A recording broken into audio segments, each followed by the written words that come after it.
The 5 naira note.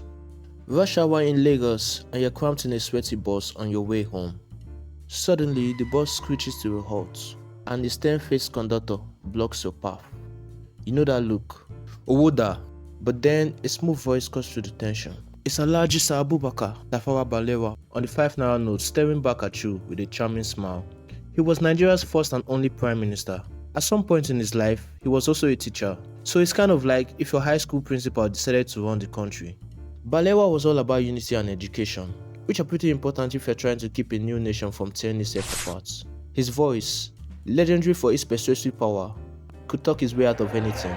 He could even convince that grumpy conductor to give you a free ride, with a joke so funny, it will leave everyone laughing out of their seats. But here's the thing, these days, finding a 5 naira note is harder than getting NEPA to bring back the lights after a rainfall. Maybe Tafawa Balewa's legendary voice could come in handy now. Imagine him on the radio, his voice smooth as butter saying, "My fellow Nigerians, lend me your ears and maybe a spare 5 naira note if you have one lying around." The 10 naira note. Dr. Alvan Ikoku, the intellectual giant on the 10 naira notes, is known for his boundless knowledge. Born in 1900, he was a prominent Nigerian educationist and politician. Ikoku dedicated his life to improving education in Nigeria, founding the Ogwe Memorial College in 1932. He was very active in the early fight against colonialism and British imperialism. Just look at his portraits. His high forehead is like a billboard for his big ideas. This guy was an education crusader. He was like the Nigerian version of Oprah, except instead of giving out cars, he was out there handing out education. Dr. Ikoku knew that education was the key to everything, so he made it his mission to get kids out of the streets and into the classroom. Can you imagine that today? People actually fighting to learn something. Crazy. Maybe Dr. Ikoku, with his brilliant mind, could develop a new course titled Economics 101, How to Survive on a 10-hour budget in modern Nigeria. Because these days, it looks like his forehead is so broad that you can't even see what to buy with the 10 naira note again. The 20 naira note. Murtala Mohammed was a general and head of state who left a big mark in a short time. Think of him as Nigeria's Alexander the Great. Came, saw and conquered, all while looking dashing in a uniform. Murtala was all about action and no-nonsense leadership. Murtala didn't mess around. He's the guy you call when you need to get things done yesterday.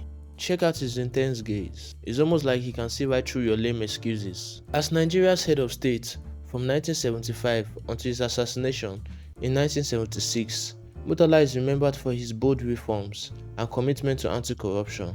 The busiest airport in Nigeria, located in Lagos, is also named after Murtala Mohammed. On the other side of the 20 naira notes, meet Ladi Kwali. Yes, that's right, the only well-known women featured on the Nigerian currency. Kwali was a potter whose works were so exquisite they made their way to international exhibitions.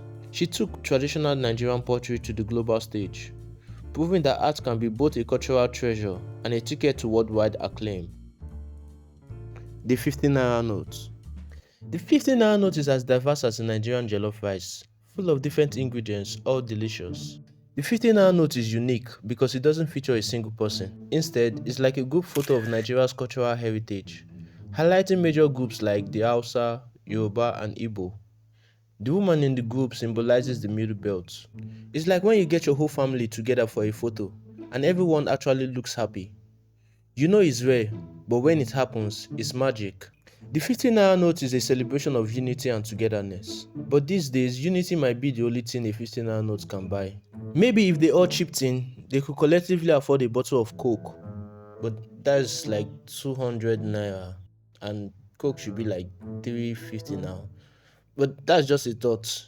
Sharing is caring after all. Anyway, on the back of the note, you've got a farmer, a fisherman, and a bunch of other everyday heroes. It's like Nigeria's version of the Avengers, showing that every hardworking citizen contributes to the nation's strength and diversity.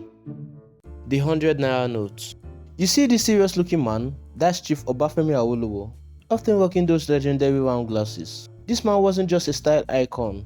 Oh no, he was a key figure in Nigeria's independence movement, a trailblazer in education, and the man who essentially said, "Hey, free primary education for all." He was like the educational Santa Claus we all wish we had. Chief Obafemi Awolowo is credited to have introduced free education in the western region of Nigeria. He was the type of politician who actually cared, which is rare these days. He was like the Captain America of Nigerian politics, always looking out for the little guy, making sure everyone had a chance to learn and grow. Awolowo was the kind of guy who would make you feel guilty for not doing more with your life. His sharp mind, symbolized by his iconic glasses, helped shape a brighter future for Nigeria. But these days, you need even sharper vision to see how far 100 naira can take you. Okay, now listen up. You there. Yes, you come closer. Listen, in life you are going to make a lot of mistakes. But don't ever make the mistake of letting your pastor see you drop 100 naira notes in the offering box. If not, the 200 naira note. Sir Ahmadu Bello, this guy was the southerner of Sokoto, a big deal in Nigerian politics as at that time. He was the premier of northern Nigeria and played a significant role in modernizing the northern region. He was like the original Game of Thrones character, minus the dragons and drama. Bello was all about modernizing his region while maintaining cultural integrity. Think of him as a bridge between the old and the new, with a killer smile. He's got that classic dignified look, like he just aced a job interview without breaking a sweat. His smile is so contagious that once you see it, you can't help but smile back. He was like that wise grandpa everyone respects. Bello was the guy making sure that everyone stay connected to their roots. It's like having that one relative who insists on telling you the family tree at every reunion. You roll your eyes, but deep down, you appreciate it. Unfortunately, he was assassinated during the first military coup in Nigeria in 1966. The 500 naira notes. Now, we've got the 500 naira note featuring Dr. Nnamdi Azikiwe, Nigeria's first president and a major figure in the nationalist movement. Zik had charisma for days. If charisma were a currency, he would be making Elon Musk look poor. He's like that cool uncle who not only tells you stories about the good old days, but was actually the star of those stories. His efforts were crucial in unifying a country bursting with diversity. Nnamdi Azikiwe was as influential as the trending topic on Twitter. Everyone knew his name. Azikiwe is known for founding the West African Pilots, a militant newspaper used to fight colonialism and advance the quest for self-government. The 1000 naira note. Finally, on the 1000 naira note, we have a 2-for-1 special featuring Alhaji Aliyu Maabonu and Dr. Clement Isong, two former governors of the Central Bank of Nigeria. Their serious expressions showed they meant business, like two headmasters ensuring the school runs smoothly. Maabonu and Isong were as crucial to Nigeria's economy as pepper is to any food cooked by a Yoruba woman. Let's start with Alhaji Aliyu Maabonu. Picture this. A financial genius, a man so smart that he became Nigeria's first indigenous governor of the central bank. That's right, he was the original money man, the king of savings and the king of currency. When Maabonu stepped in, he wasn't just counting money, he was shaping the entire financial landscape of Nigeria. This guy was basically the Tony Stark of Nigerian banking, minus the Iron Man suits.